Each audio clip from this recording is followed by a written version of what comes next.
La rétroaction est un élément clé de la réussite des élèves. C'est dans le rôle de toute enseignante ou de tout enseignant de formuler une rétroaction efficace. Mais comment s'y prendre?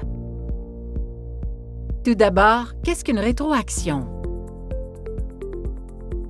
Une rétroaction est l'expression verbale ou écrite d'une appréciation qualitative d'une production, d'une attitude ou d'un comportement.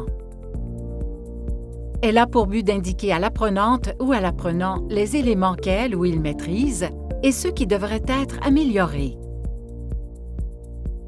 Comment s'assurer qu'une rétroaction est efficace? À la base, il faut connaître l'objet, le contenu, le ton et le moment pour donner une rétroaction efficace. Commençons avec l'objet de la rétroaction. L'objet d'une rétroaction doit porter sur une tâche spécifique ainsi que sur les apprentissages, les attentes ou les résultats visés. La rétroaction ne doit pas porter sur l'élève même. Les caractéristiques recherchées sont celles mises en valeur lors de l'apprentissage de l'élève et celles qui apparaissent dans la grille d'évaluation ou la liste de vérification fournie à l'élève. Donc, pour bien cerner l'objet de la rétroaction, il faut se poser la question suivante. Est-ce que l'élève connaît clairement le résultat visé, la qualité recherchée et les critères utilisés?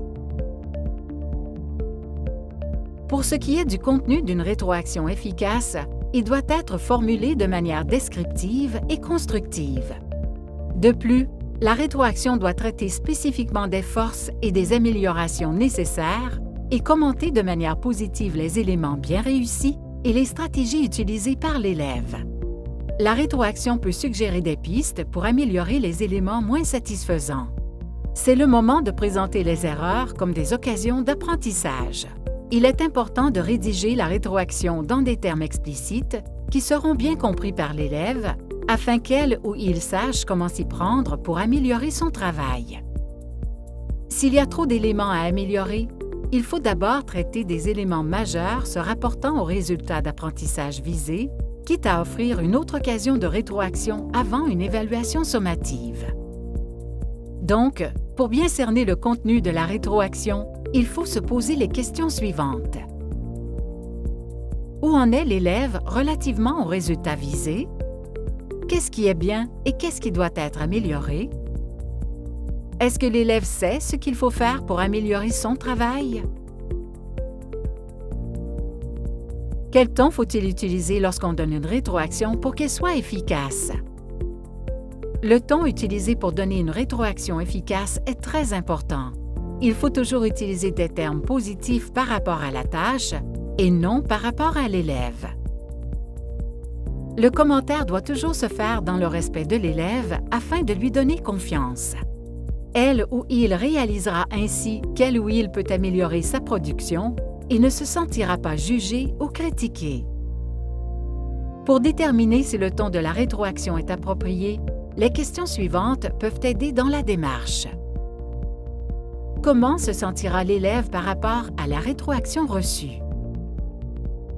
Est-ce que l'élève fera preuve de motivation à poursuivre le travail? Parlons maintenant du moment propice pour donner une rétroaction. Le meilleur moment de fournir la rétroaction est le plus tôt possible, bien avant une autre production pour que l'élève ait le temps de se l'approprier et de la réinvestir. Il faut donc toujours se demander quand la rétroaction sera-t-elle la plus efficace? Quel est le moment le plus propice pour maximiser son impact? Lorsque les conditions sont réunies, soit un objet précis, un contenu clair, un moment bien choisi et un ton approprié, la rétroaction devient un outil puissant au service de l'apprentissage de l'élève.